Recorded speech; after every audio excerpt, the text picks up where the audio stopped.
আমি যাই হোক পশ্চিমবাংলার যে যাই হোক যত লোকজন আছেন, আমি ঈশ্বরের কাছে প্রার্থনা করতেছি তোমরা সবাই বিপদগ্রস্তর মধ্যে আছেন, বিপদে পড়ে আছেন। তার কারণ এই বিপদ থেকে যেন ঈশ্বর তোমাদের মুক্তি দেয়। ঈশ্বরের প্রতি বিশ্বাস রাখো, ভগবান আল্লাহর প্রতি বিশ্বাস রাখো, উনি ঠিক মুক্তি তোমাদের করবেই। উনি কাউকে বিপদে ফেলায় না, বিপদে আমরাই পড়ে যাই, আমাদের ভুলে আমরাই বসে বসে কান্দি। ঈশ্বর কখনো কান্দায় না গো। তাই ঈশ্বরের প্রতি বিশ্বাস রাখো, উনি সবাইকে ভালো রাখবে এবং ডাকার মতো তাকে ডাকতেই থাকো, দেখবা উনি নিশ্চয়ই সাড়া দিবে। কিন্তু আমরা কি বলতো, আমরা তো বিশ্বাস হারিয়ে ফেলছি গো। কিন্তু না না না না, বিশ্বাস হারানো যাবে না।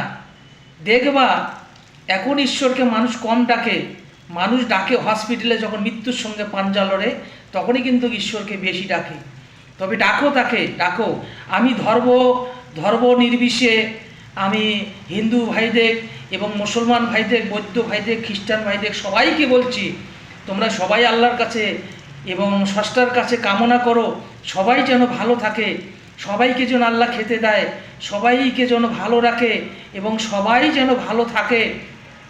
উনি ভালো না রাখলে কেউ না কেউ মানুষকে ভালো রাখবে, উনি সবাইকে ভালো রাখবে। এই কামনা করো, এই বিশ্বাস রাখো এবং ভগবান সত্যিকারেই, আল্লাহ সত্যিকারে তোমাদের উপরে মুখ তুলে দেখবে। তোমরা যাই যেভাবেই ডাকো না কেন, উনি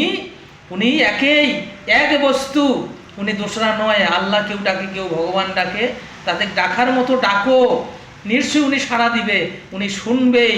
তোমাদের কথা শুনবে না এমন কোনো কথা না।